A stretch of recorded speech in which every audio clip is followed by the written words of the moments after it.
What's going on, guys? My name is Ty, and I have Nick here with me, and we're the Rough Cut Film Podcast, and we are here again on another episode, and we are going to be talking about sequels and also our top 100 film, which we got to watch and are going to review, Casablanca, and yeah, we're going to be just hitting on that stuff. But before we even start, how is everything going with you? Anything that you've been watching recently, or anything that you want to... Well, after watching Casablanca, I watched it on a Saturday, and on my Amazon Prime Video, my next recommended film for below that, their AI was Gone with the Wind. And I was Mine was too, but for HBO.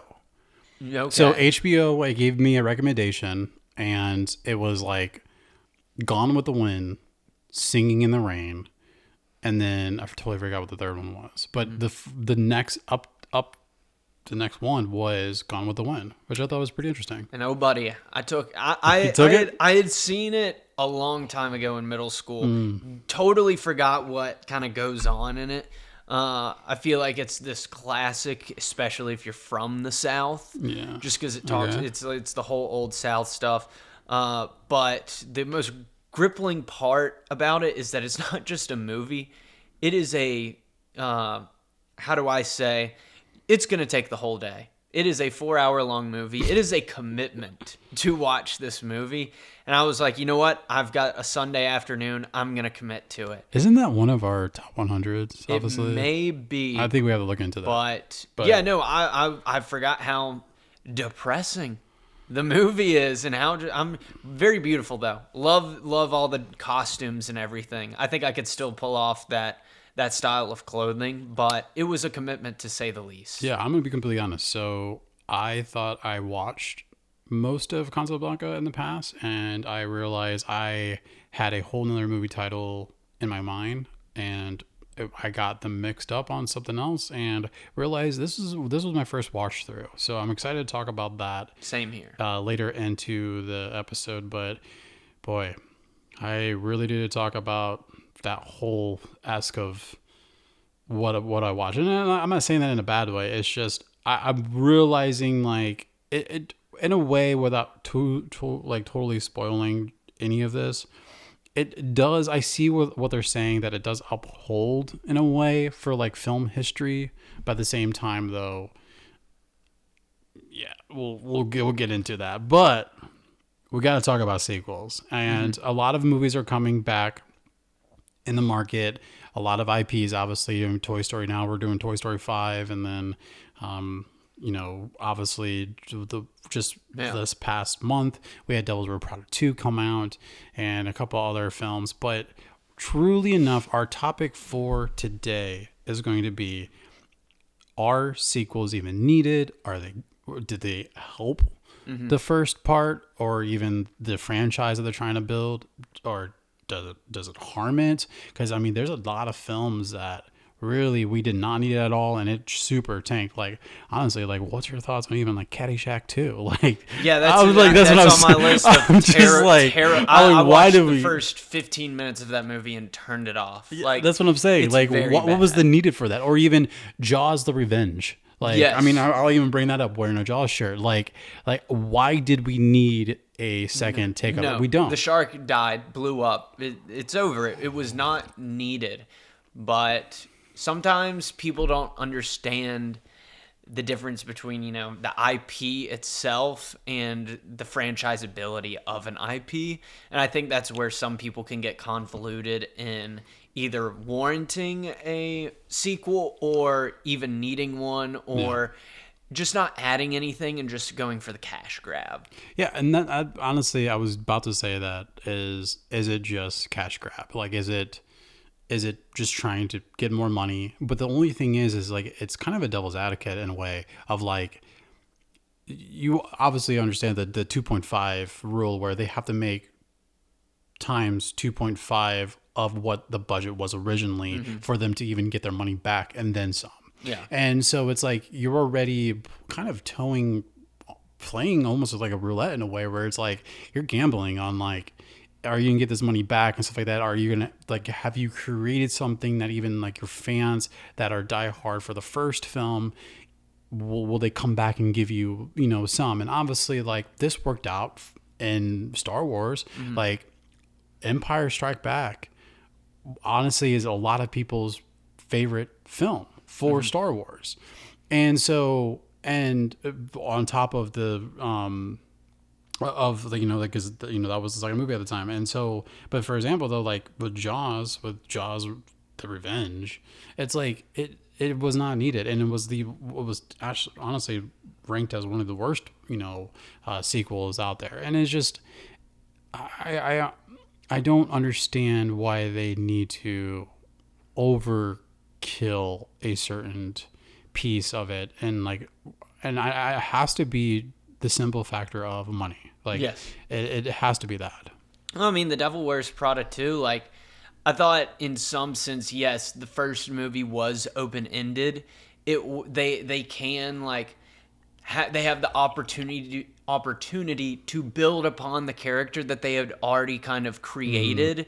And what's cool is that we never really saw what she did after changing Anne Hathaway's character through her transition from kind of the shy person to a more kind of CEO type of thing. And I think that's what this movie target audience was the CEO girl boss. But I didn't watch it, but I thought the first one was actually pretty good. It was a good watch. I thought that the character development was really cool to see, very thought out in kind of the fashion world, because it's a world that many movies don't really utilize or like show in a really intellectual way that I felt like they did with the first film. So I've actually watched it, and I could give you a nice breakdown of it, and you will probably get your idea of it. I mean, obviously, overall, I definitely watch it.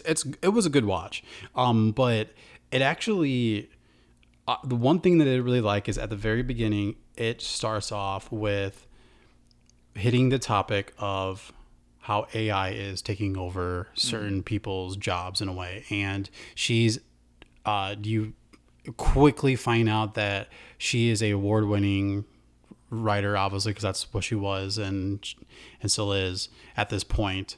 And her company, right before they get an award, they all get a text around the table saying that they were let go due to them switching for budgeting and saying that they're crossing over into a more like AI, like, writing and stuff like that, which like, it's cool that we're kind of getting in that like sense of some creatives are getting impacted by that, and how they did it was very tasteful in a way. Cause like after that, that was it. But you also realize with Runway, which is the company for Meryl Streep and Stanley Tucci, where they work and stuff, they're also dealing with more the digital aspect as opposed to the magazine. Because like Stanley Tucci's character even talks about, he's just like, we're not a magazine anymore. We're digital. We're Snap. We're we're TikToks. We're Reels. We're trends. Like that's all we're doing now.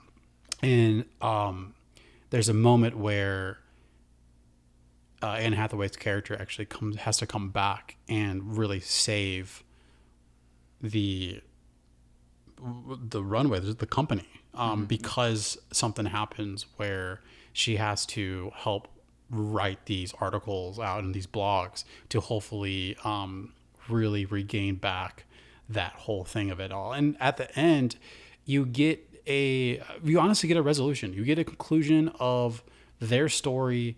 And personally, I feel like it was needed. And and even then, well, you were talking about this before we even press record, like you enjoy when there is more of an open ending, because it allows your brain to like kind of toe ideas and different creative aspects of like, we could go this way or we could go this way. And then like realistically, and some people hate that though. They want the cherry on top. They want the full circle ending of like, they honestly want a tell ending as opposed to like, or I'm sorry.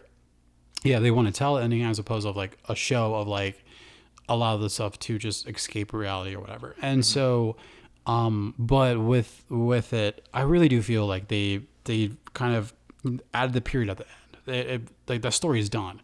I do not see a third one coming. Okay. That's how I feel with it. I feel like this is done. If they bring a third one, that's when you kill the cash cow. Yeah. That is when you overkill it. And so truly, I think they kind of stamped the like we're done. But at the same time, though, I'm in the 50% margin because there's 50% who hate it and there's 50% who actually enjoy that movie. Well, I got a big question about it. Yeah. Meryl Streep, she's getting old, but I mean, no one doubts that she's a great actress. How was her performance in it? Didn't seem like she skipped a beat. Now, I will admit, though, there was one thing I did not like. The first 20 minutes was very awkward. They were pushing this thing of Meryl Streep's character, of how like famous she is and stuff. She didn't remember Anne Hathaway's character. I'm using their actual names because I honestly, right now, my brain is not working where I can't think of any of their names right now. Yeah. But I do know their actors, like the actors' names. So that's what's holding up on right now. But there was a weird 15 minutes of like, it was almost overly done, and it was really awkward, and it was up until It was like they put too much attention to this. no, it was just like she was really on this little bit of like she didn't know who she was. Like she didn't know who this. Oh, it's Emily. That's what it is. She kept, she just knew she was one of the Emilys, but she didn't know who she was and what she's at. And obviously, you find out that Stanley Tucci's character obviously remembered her from day one because obviously they're best friends in the first one. They always were like reliable with each other. But at the same time, though, it was a really weird, just like 20 minutes of just awkwardness. And even, I think it was even awkwardness of just the actors alone, of like trying to get him back into that character. Yeah. But after a scene, after there's a certain moment, which was pretty much honestly the climax, or not pretty much like climax / act 2 of the film. Once that happened, then it was like the machines were rolling again, and it was like, okay, this is getting good. But I'm not gonna lie, that first 20 minutes, I'm sitting in the theater, I'm like, what am I watching? Like, this is not good. But it did get better though, and I will say though, it does wrap a beautiful bow at the end, and I felt good. I felt completed with it. Like, and that's all I have with that attachment on Devil's Wears Prada. Yeah, and like I think what you were saying with like Wears Prada is a perfect example of one of the few rules that I have allowing sequels. I didn't see it, but that's just because I'm not a huge fan of it. I probably will watch it at some point, but I think that films like The Devil Wears Prada, the first one, it really does end not on a cliffhanger, but kind of an emotional cliffhanger. And it leaves a lot of things open, which is like when I think sequels are warranted, or there's an ending to a film that isn't emotionally draining or emotionally deep. Those are when I feel like I'm more welcoming of sequels. Yeah, and I mean, like, because like obviously the ending is her leaving the cab and like looking at her and is like, you're gonna do something big. Obviously, she did something big, and they kind of pull that too. There's a certain scene too that she's like, I knew you were always gonna make it, and of course, Anne Hathaway's character / like considered Emily is like, I thought you didn't recognize me. She's like, oh, I've always recognized you, but really, it kind of wasn't. But they kind of toe that in a way, but it's nice that they did it in the 20-ish years that they've waited for this, because it makes sense. Because like with fashion, once you're fully in like in that realm of where it's at, they uphold certain standards, and when you're in the end, you're not going anywhere. So you're pretty much set in stone, and you kind of get that vibe of it all, because like there's a moment where they're losing the company, and Stanley Tucci's character and like Anne Hathaway, she walks in and is like, yo, like, what are you gonna do? And he's like looking at the different negatives for the photos for like a certain piece that he's making. He's like, I think we're gonna use this pose right here, and just showcasing like, it doesn't matter, like the world moves on, like I'm right now currently having to do this next issue, I am not caring where my job is currently right now, of like what's happening. Like if it's gonna happen, it's gonna happen. If it's not, it's gonna not. And it just shows like even with the scarcity of losing your job, he's still like, I have to focus on this because it's going, like, regardless, fashion's not going to stop. So I have to keep pushing with it. So there was a lot of like envelopes they kind of like mess with and like really like opened up and like really showcased like kind of what's happening in like the day and age of like things. I thought it was really cool, like what they did. I have to keep reminding myself because like the building, to be honest, changed, which I have to tell myself like it's been 20 years. Like obviously like they're going to have renovations. Yeah, but Anne Hathaway, Yeah. she hasn't changed a bit. I mean, God. Well, Stanley Tucci, like they also like his structures of face and everything. Like it does. Like, Yeah, but Anne. I feel like Anne, she's got it going on, man. She's always had it going on.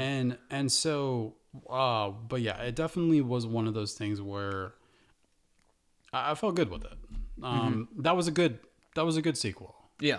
And then we have also, like I said, the bad ones, like that just are not needed or were 8 or 9 down the road. And it's just like, what are you trying to do? Like, why are we going through all of this stuff? Yeah, I feel like if the sequel also doesn't, if the sequel isn't able to expand upon the setting or characters or people, like just the characters or setting or world that it encapsulates, then what are we doing? What that does give me the sense of this is a cash cow. This is trying to get more money. If they just are wanting to tell the same story, just different characters, just redone. Like, like, you know what I'm saying? Like it's the same story, just different setting.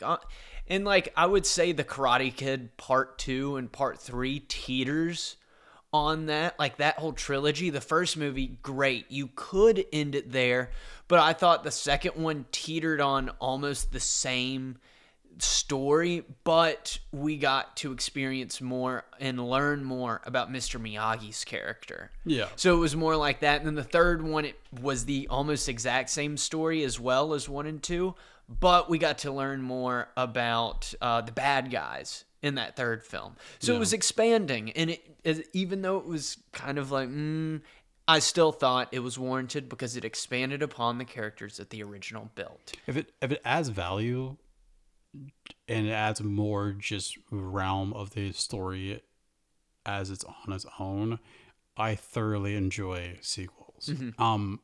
Truly, if it upholds on its own, like as if, because I always kind of picture the sequel as if it was a standalone film without knowing anything. Will I get this? Interesting. And like at the same time, like I can't judge it like that too much because obviously there are things that you need to have some sort of backstory from the first film. But at the same time, there has to be some other situational piece that is, dealing with it. Like for example, like you got to raise the stakes. Yeah. You can't rehash the same problem. And that's the thing. And like for like Toy Story, like we'll do Toy Story 1. You have the whole situation where he loses Buzz and then he's trying to get Buzz from the neighborhood, from the next door neighbor kid, Sid, and like, and then it's their whole adventure of trying just to get back to Andy before they move. The second one is they're now having a garage sale.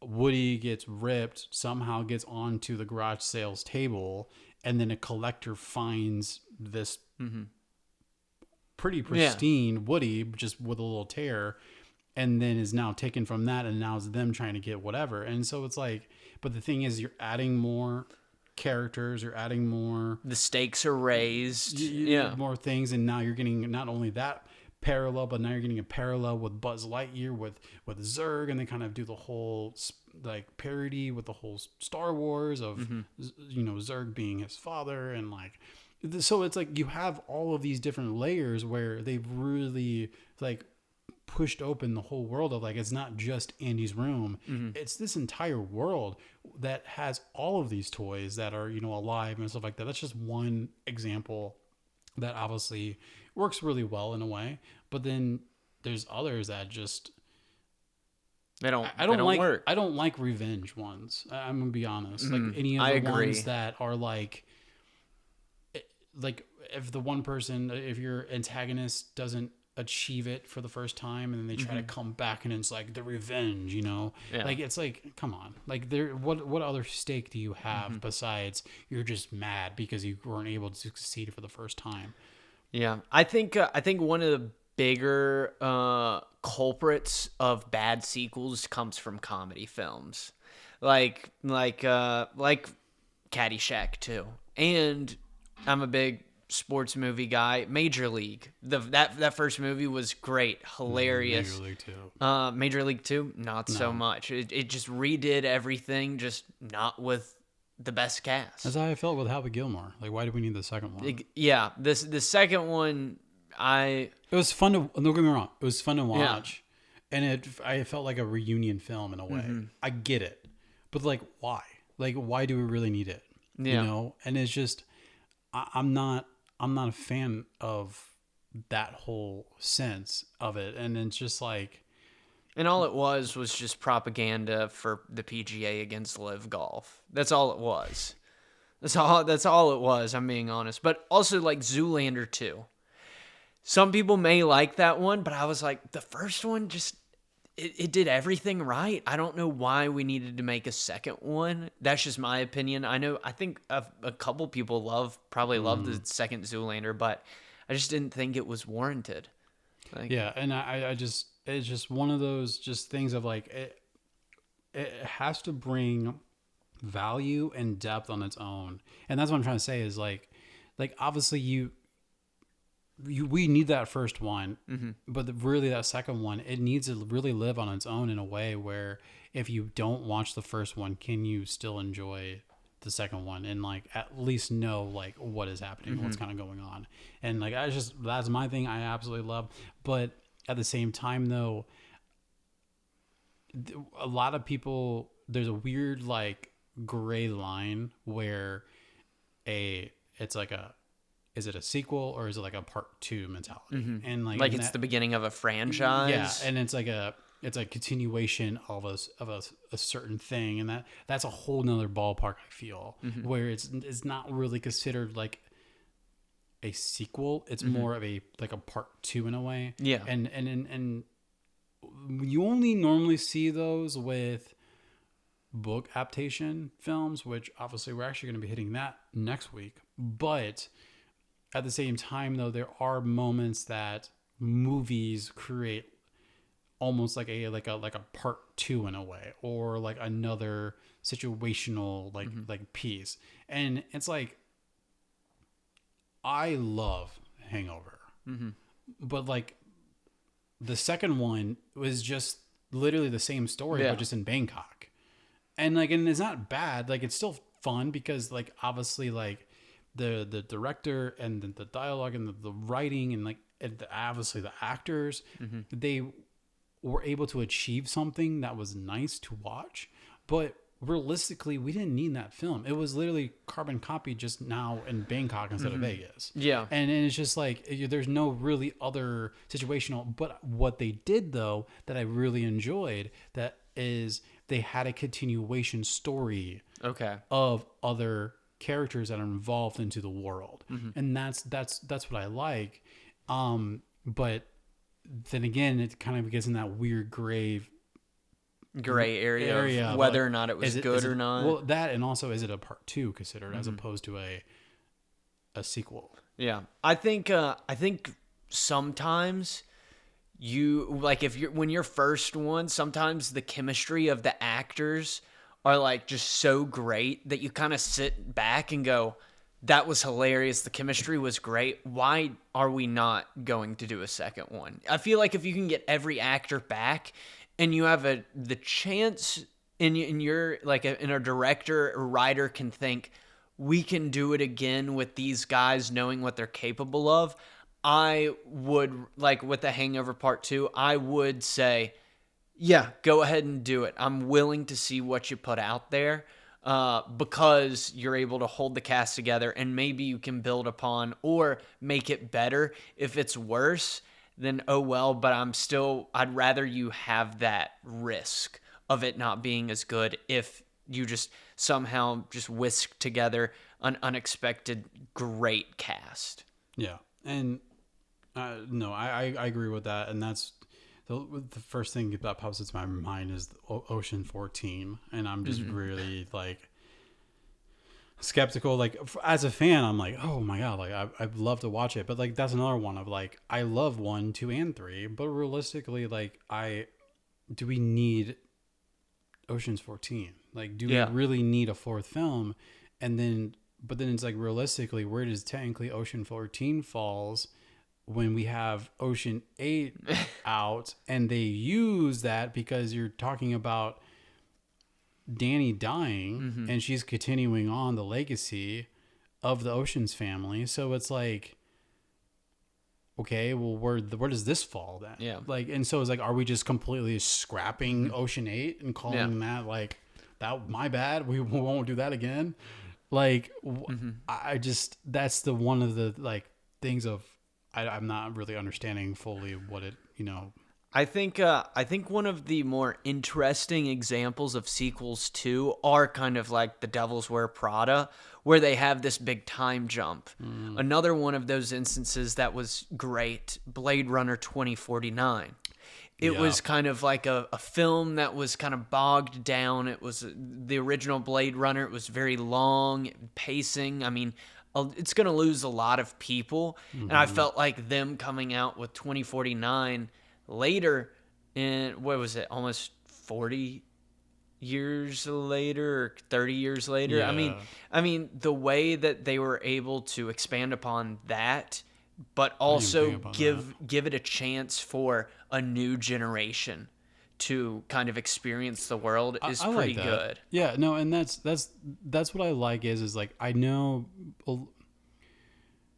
it's weird because like obviously I always lean towards originality of like different films that are coming out. Like I would love to see more original films, but at the same time, I get it. Like we're so far into the world of filmmaking where obviously there's going to be overlap. There's going to be, I mean, we're having Odyssey coming out in December, But and you it's like, but you can sense that there was a 5-year period, like as soon as we got out of COVID, you just saw them rehashing all these old IPs. yeah.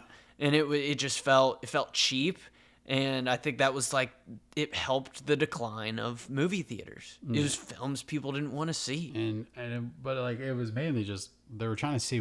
Honestly, I think they were just throwing a lot of shit on the wall and was just like, what's gonna stick to anybody, and then they'll throw out some original, but then obviously really it was just the takeover of the streaming services that really kind of bogged all of that down. Which I mean, that's a whole nother podcast, which we will talk about. But I just overall, I really think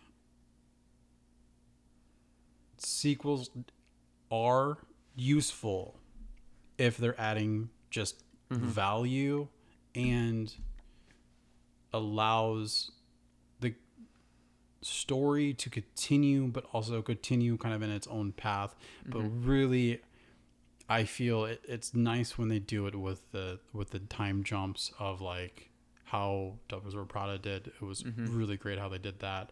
But even then, like Mad Max, like all like those films, they kind of rehashed it. And I really, and I love Mad Max 2: Fury Road. That's a one, really, that chase scene is one of the most iconic references in Hollywood today. Yeah. With the tanker. And then they have the whole new movies that they've come out with recently for Mad Max. Do you count those as sequels? Do you count it kind of as just the franchise? Mm-hmm. No, that makes sense. I didn't even think about that for any of that. One of the jumps that I've realized that I have this in the notes that I wanted to hit with the sequels was the one that wouldn't work in a sense because they're wanting to create how it was. And it seems like it's all comedy related. Is The Mask, and then all of a sudden this massive time jump where they did The Son of the Mask without any Jim Carrey presence in that at all. It's just which continuation of The Mask, which is like if you can't get Jim, where it is, and it's just like iconic film for the first one, but then like at the second at the same time though, it's like, why are we trying to live out? Because like once again, I just feel like it's all about money aspect of it all. Like it just comes down to that of, we had something, we had a hit, this was great, but the thing is when you have a actor like that as like Jim Carrey, he's going to push the envelope. He's going to command the scene. He's going to really like push a certain like, he's going to push whatever he wants. Yeah. And he's going to create however he's going to want to create it. But then when you try to redo it, but then also add it where it's a child, like it doesn't flow. It doesn't make sense. And then it's just trash. It's just garbage. And then you also go through even like the Halloween ones. Like I love Halloween, but like, yeah, the horror movies that just keep that go on and on. It's not needed, and it's just like, why do we need 12 Paranormal Activities? Like, and it's just like the first 3 are fine, and then like, why are we on like 13? You know, and so it doesn't make sense. But other than that, I think our peeps have been waiting for in Casablanca yeah, for their damn plane. Well, I mean, this is what, like, people, when you talk about older films or like period, like there's usually one film that changes like the industry. I feel like when we're gonna go all the way back, like as bad of a movie as it is and insensitive, you know, a lot of people bring up Birth of a Nation, and then it kind of goes Casablanca, Man in the Moon, and then kind of Casablanca, maybe another Charlie Chaplin film in between there, but then Casablanca, and then I would say Chinatown, and then Godfather. I don't know what else after that, but Casablanca is one of those films that people like. It, you may not know films at all, but you know the name Casablanca. Oh, absolutely, and I agree with that, and like I said at the very beginning of this podcast, like there's a reason why it still upholds. There's a reason why we still watch it in film history classes, and like it's still valued for what it is. And I now get it why a lot of people that are in my circle, why they enjoy watching it too.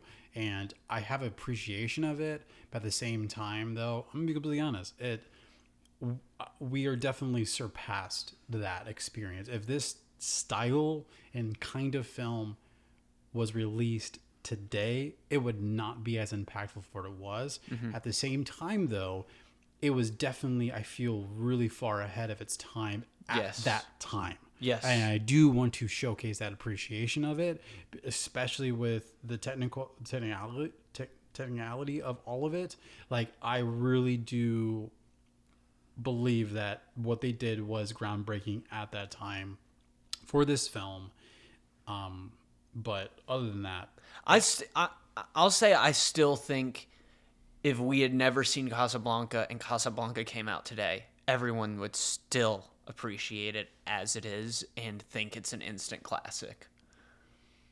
I'm thinking more as... That's a take for me. I'm saying if like, that's what you were saying. No, if you vaulted Casablanca how it is right now, it just like was released at the time. Somebody was just like, hey, let's just save this film for like 100 years down the road and then show it for the first time.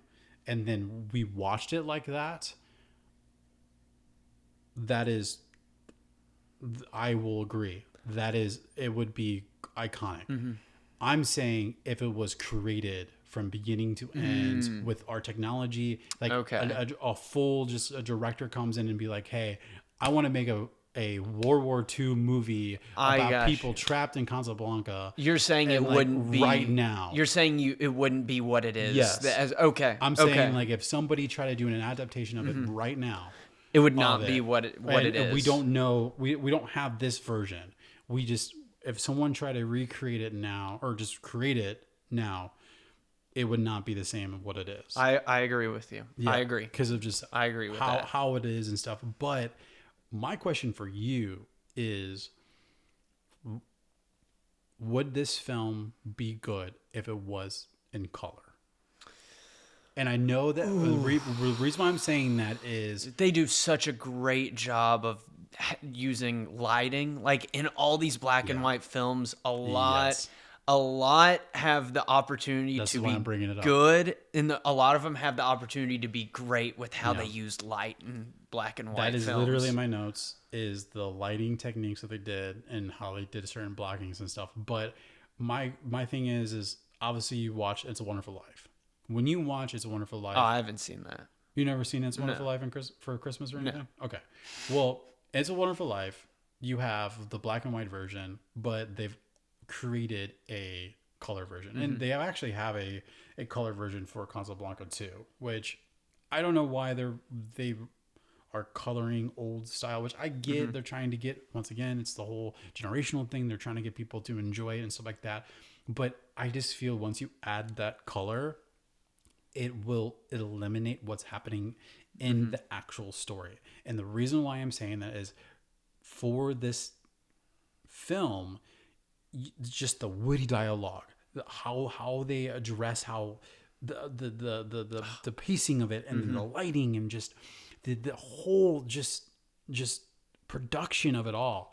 It needs to be black and white to truly appreciate what they're doing in this film. I agree. And like overall, I absolutely love the full technical of it. I just was bored with the story because there's really not much happening. But see, I disagree. Yeah, I love the story because of the dialogue. It feels like every conversation holds weight to it. Oh no, the dialogue is great. I think it's because, like I'm saying, is like I'm putting myself in the shoes of like when I'm watching it, I'm like, oh, it's another like World War II-esque film, and like, okay, there's a different point of view. Okay, they're trapped in this thing. They're waiting for, like I'm just kind of waiting for it, and then it just. I wouldn't say like I wasn't like bored or like it was a snooze fest, but it was definitely. I'm sitting there watching. I was more interacted with. Or I was more engaged with what they were doing with the camera, the lighting, and then obviously the dialogue. I thought it was great. At the same time, people need to understand that, because I've heard people call it a film noir. This is not a film noir. No, it is a war movie. It's technically a war movie. It's more of almost a spy-ish feel to it. Okay, I'd give it espionage. Yeah, it's definitely an espionage film. Because he's trying to escape. Yeah, occupied Morocco. But I put a classic romantic drama set during World War II. That's kind of like what I was getting the gist of it all. I wouldn't put romantic, but I would put drama. For Rick, it was for Rick. Yes, yes. He was dealing with this. And he was fighting some demons. He was fighting demons in this film. And we can go into that. As a sidekick of Sam. We can go in. How do you want to break this down? Because I have a lot to talk about. Well, I think the biggest for me on the whole lighting bow, like I said, good films in this time period kind of use the stereotypical lighting, like man comes out of the shadow, kind of like cigarettes everywhere, spotlights.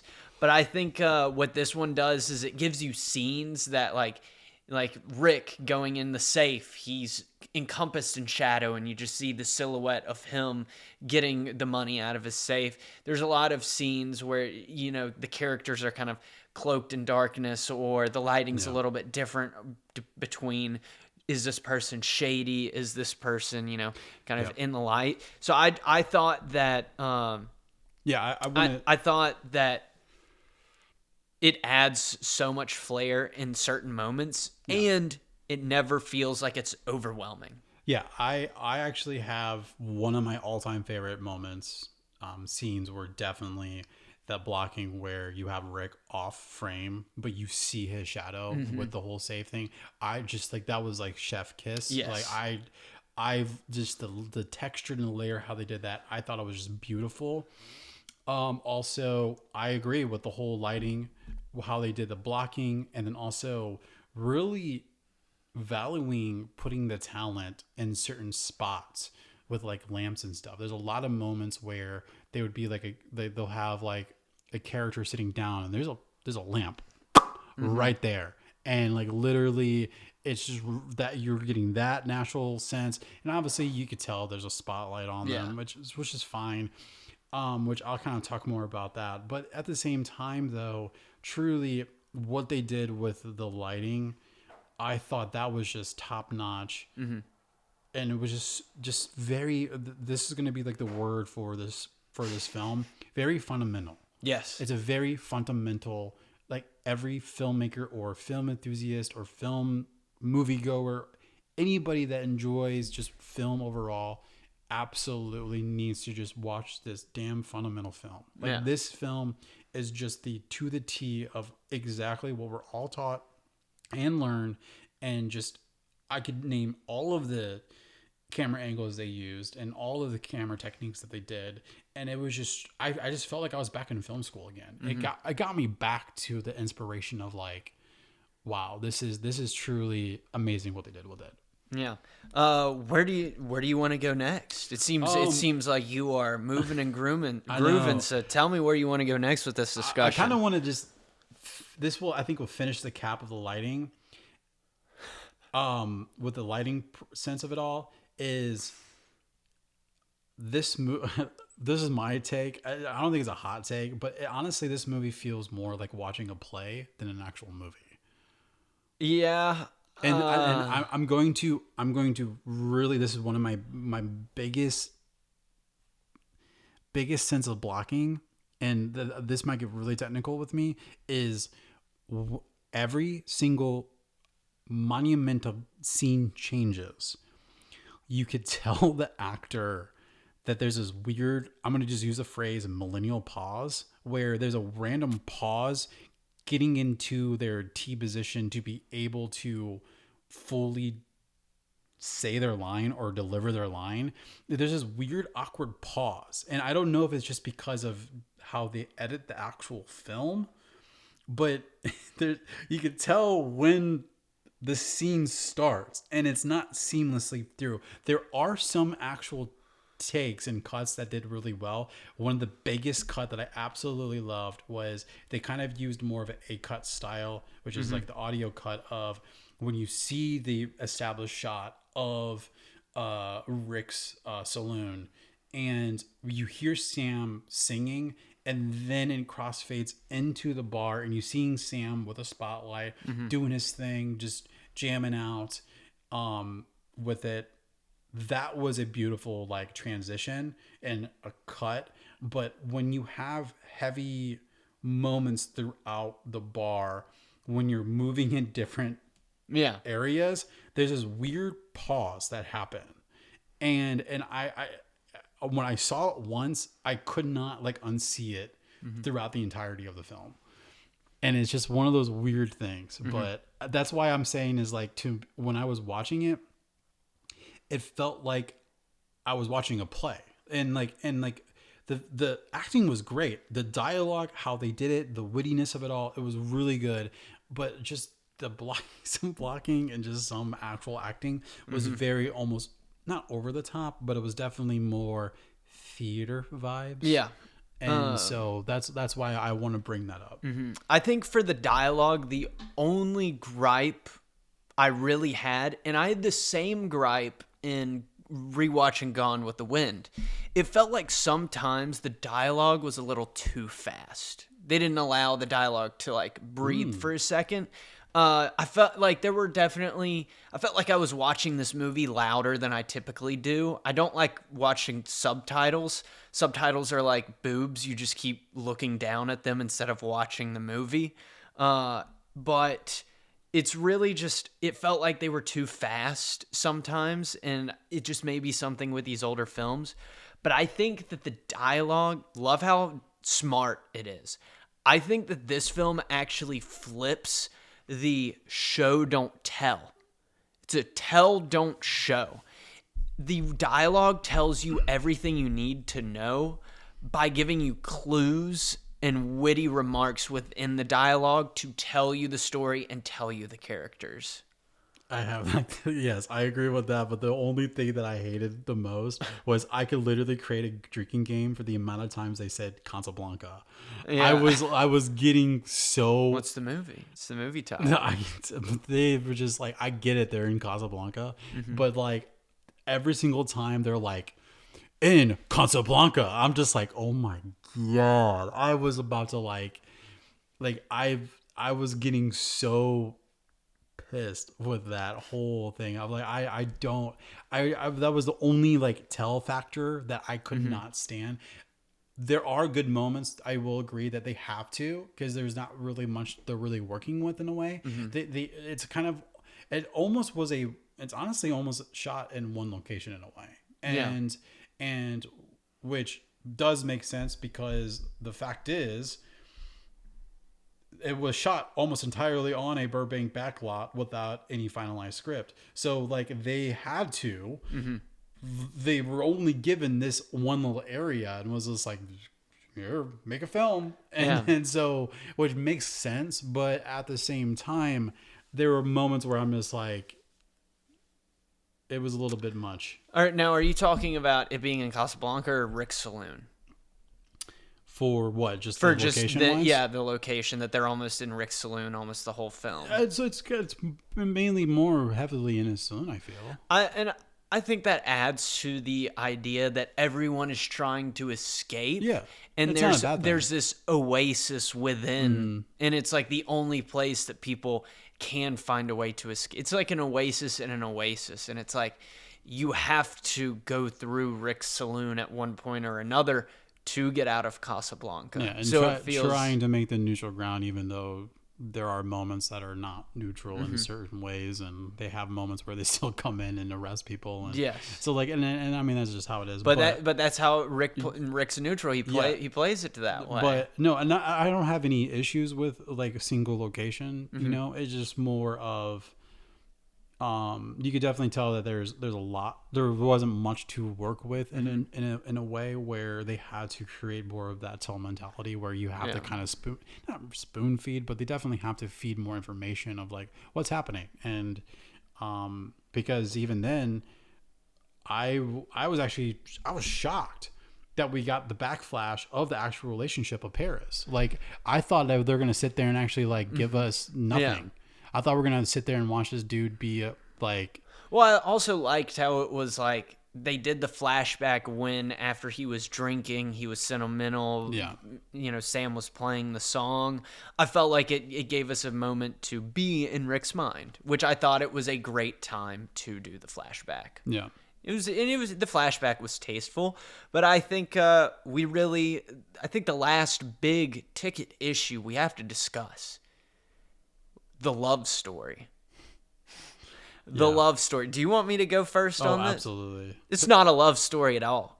Rick is the ultimate simp, and Eliza, that's her name, right? Eliza or Eliza. Eliza, she's a hoe. She's a hoe. Her husband's in a concentration camp for almost a year. And and she meets Rick in Paris, but they're together for it can't be the whole year. So let's say 9 months. She's given up on her husband in 3 months thinking he's dead. She knows well, in fact, that they're in the spy business. There's going to be, there's going to be not the whole truth in the newspapers, that they're going to lie.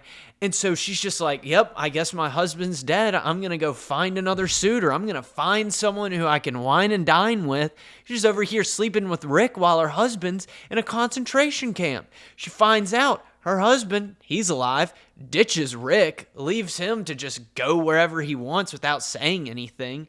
And then she shows up and she's like, hey, Rick, sorry I left you on that train. Didn't we have the best sex? Please get me out of this rough situation with my husband, of course. Yeah.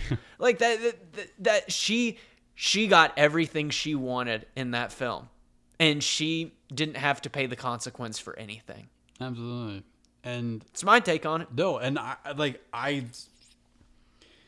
have nothing to say, because I mean I had it in a more professional standpoint, but no, this is the point is like I agree. Like it. Hey, I'm gonna say it how it is. No, I'm gonna say it how it is. And that's the truth. It's like I was getting because like I had to sit there and like figure out like what this film was even about, like with like at the end of like, and she was like, gonna shoot him. Is this considered noir like ish? And I'm like, no, it's not noir ish, because then they're like, oh, it's technically a romantic comedy. I think people only want to say it's noir because it's in black and white. That's not, and that's not it. But keep going, because like, yeah, and I just because they're really trying to hold the idea of the whole thing of Rick being like this hero at the end of like what he did. Well, I think he is a hero. He is. But I was just trying to fully figure out that whole ending of like, because what I was trying to figure out is with his friend who's that lieutenant or whatever after when he like shoots that one guy, I was like what was that whole like, why did they randomly just like, he didn't do anything or do whatever, and then like I'm like, was he a part of this whole time? Did I miss something? Like he's French, yeah, and so the Nazis are occupying Morocco. Yeah, so he just took advantage, like he just took the situation of and like, his dudes pulled up, not the Nazis, because if the Nazis pulled up, then he was gonna have to be like, I got you, Rick. But then his guys pulled up and he was like, let's round up the usual suspects. Yeah, absolutely. And no, I knew that was. So it was him, I was making sure that there wasn't like a weird like silver lining-esque, because like I was trying to figure out realistically the fall of a noir of like, because the definition of noir of certain things, I was just trying to see like, does it actually fit in that or not, and it doesn't. No, because but I mean, he also had to escape because he knew he would be figured out eventually by the other Nazis. So he escapes with Rick. Yeah, because technically, when it's more of a noir, it's more self-serving, corrupted, or doomed. But with Rick, he acts as a mask for the underlying morality. He has the morals. He was selfless. He was more patriotic, and he actually sacrificed something to give and obtain something. He didn't actually, double cross anybody or killed somebody just because he wanted to kill somebody. He killed one person that was like literally a Nazi. Like, hey, I'm calling somebody. He's just like, don't, I'm going to shoot you. And he didn't listen, and then he still shot him. If anything he's guilty of, it's just being a very big pessimist. I mean, and a cynical guy. But that is the one thing. That's why I'm saying is like, you just didn't like the ending? Script. No, I love the ending. The ending was great. I have no issues with it. It really relied on the whole sense of this relationship that happened, and really like, I just felt like he was whipped. He just really just like... He was. How are you going to professionally put it? Because I kind of laid it out there how I saw it, but how are you going to professionally put this? I was just going to just flat out say, like, he had, like, he really got obsessive with this relationship, and it really, like, just mentally destroyed him, and he was very distraught of the situation. He always kind of kept it, like, on his own self, and of course when she comes back, he gets almost like hypnotized again, and like has all sense of just everything just kind of out the window, and of like he literally will sacrifice anything just to help her out in a way. But like obviously he tried to like be that tough guy, when he was drunk, and just like, I don't care about you anymore or anything. But then like realistically he does. I mean, he always has. And so he's just for some reason is very hypnotized by her and just can't live without Eliza, and just Yeah. Well, and I don't know. I don't know why I don't like that. I just thought it was weird. But I mean, like, at the same time, though, that's what I'm trying to say is, like, I don't think it would work if, like, somebody came with that same story now, like, it's just an adaptation of it. It just would not, there's no layer to it. There's nothing to really work with. So our review. Or is there anything else you had? I want to hit. Hey, I'm just happy my boy Sam got out too. Sam got If out. if Sam wasn't addressed, you didn't get Sam out, I would have been like, what in the world are we doing? I have to also talk about, again, same thing with like a Ep4 now. I know it's technically roughly 30-ish, almost 40 years difference in the film, but again, extras. They filled almost every frame with extras. Like, it's still mind boggles of like how they intertwine with that, especially when they're in the street at the very beginning and they're showcasing just everybody, the chaos of it all. Yeah. Like, something about adding layer of people, just truly, I just feel like it's just cool how they do that. And I really wanted to toe in on that. I thought the scoring and the music that they chose, and especially with the live music and stuff, I thought it was really good. And that's why I was saying it kind of has that more playish feel, because a lot of the music you were hearing was happening live in it, which was cool. And I thought there's added a whole nother layer to it. And then obviously, like I said, the fundamental camera movements. Obviously, you have the crossfades. It's a little bit easier because you're obviously cross dissolving the film pieces together, because obviously this was done in the film. But so it's a lot easier just putting the pieces together like that. But just the pans, the tilts, the transitional piece of it. Also, I want to bring up, they did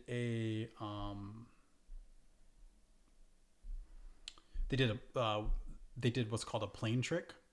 So the planes you actually see sent off, because technically this is during World War II happening, they actually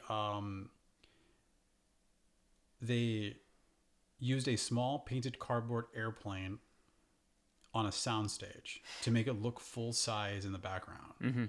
And then they used little people to portray the mechanics and crew. So like they literally created like how even Star Wars did at the very beginning and stuff. So it's like, that's what I'm saying, is like, back then they don't have the computers to be able to do all of this technology and stuff like that. You have to create pieces and productions of it. And that's what I'm saying is like, that's why it still kind of lives up, because like it was so ahead of its time with the techniques that they had at their disposal. And that's what makes it so special for a film like this. And I really enjoyed it with the techniques of it all. Like, that was definitely my take of it all. But yeah, I think it's time. Put it to, all right. So, as always, our reviews are through 3 different categories. Watchability, basically how we perceived it, how other people may see it, how many people want to watch this if you put this on. We've got film depth, that's plot, story structure, themes, the characters, the acting, and then the film technique, the editing, lighting, cinematography, kind of all the nitty-gritty stuff. For watchability, I've got this at a 7.8. I feel like once I finished it, I was like, I could watch that again. I was like, I'd be welcome to watching it again. I just don't think the dialogue going a little too fast for me. I didn't care that it was in black and white, but I feel like kind of the first watch through is going to be a lot more fun than the second watch through. And just I didn't the first like 40 minutes you're only in the saloon, so it can definitely feel repetitive, I feel like, if you put it back on. So that's why I have it as a 7.8. I think a lot of people, if they'd never seen it before, would want to put it on their TV if you were with them, but I don't think people are clamoring to watch it. Yeah. For myself, for getting inspiration for lighting techniques and just cameras and all that good stuff, I'll absolutely rewatch it for the actual thing of it all and stuff. It was very hard for me to like sit there and be like, can I watch this again? It will be a little bit of time for me to actually rewatch it. I gave it a 6.5. Okay. For film depth, again, I definitely I have to give it a little bit more because of the wittiness of the dialogue, how they delivered it and stuff like that. I truly think that they did really well with it. With the tell mentality of it, as opposed to more show, because they didn't have really much to work with. I do think it was needed for it. I do agree that even though we both agree that the relationship aspect was very whatever what it is, just meh. Overall though, the actual storyline of it was really good. I really liked the sense of there was this urgency of getting out of Casablanca, and you really had that sense of like, even though like you're kind of in more of a neutral area in a way, that you're trying to be safe in Rick's saloon, and you're kind of waiting to get out of it, but at the same time though, it was definitely a lot. I actually gave it a 7.5. Okay. For my film depth, I'm kind of in the same range. Love story, not much of a story, or not much of love, more story. Yeah. I thought the dialogue carried it so much. Yeah. I thought Heavily. the overarching dialogue too. I mean, almost at the beginning, we get the sense that the Rick and the lieutenant, they literally have a bet, a wager on if Laszlo can escape or not, and both of them are trying to win the bet too during the whole film. It's because of that I have it as a solid 8. Nice. And then for film technique, the lighting, it was great. The plane trick, as you mentioned. But with these older films, there's not going to be anything crazy for me. I've got it at a flat 7. Beautiful. I'm actually, like I said, big believer. The reason why it upholds on its own is definitely because of what they have at their disposal at the time. I am picturing of like how this was groundbreaking back then. So I'm definitely inflating it a little bit because of that, because I'm not going to put it side by side with something that was just done yesterday. Definitely what they were able to do in the time frame that they were able to create this film. I am actually giving this a 9. Okay. So, and for mine, my overall with those combined is a 7.6 for Casablanca. IMDb has it as an 8.5, and it is number 47 out of 100. So we had the same overall score for this film. nice. So we both had a 7.6 for Casablanca, funny enough. For me, I think my overall just one-liner for it would be a classic film that doesn't need to do anything gimmicky, as it's just great on its own. I'm going to say waiting for an actual romantic part of the film. Waiting for an actual romantic side of it. Or hey, hold on. Let me see here. Waiting for Rick to get over Isa. Yeah. There it is. Let's just say that. That's all they say in Casablanca, is just waiting. But anyways, That and Casablanca. Yep. I just want to say Casablanca one more time. I'm trying to add up as much time, so hopefully you guys took a shot on that. But other than that, guys, hopefully you guys will have a good rest of your day. Thank you so much for listening. If you made it this far, also, if you have your attention, we have an email. Definitely email us any like ideas, any topics you want us to hit, or any films you want us to watch. We'll definitely we'll hit that as well. If you are listening to us, you could also do that as well through Spotify and also Apple. I just really appreciate everybody who supports us. Make sure you like, sub if you haven't subbed, or follow, and also share it with anybody. And also down below, definitely give us your hot take on if you like Casablanca, or if you think sequel films are even worth watching. Other than that, guys, keep watching films and have a great day.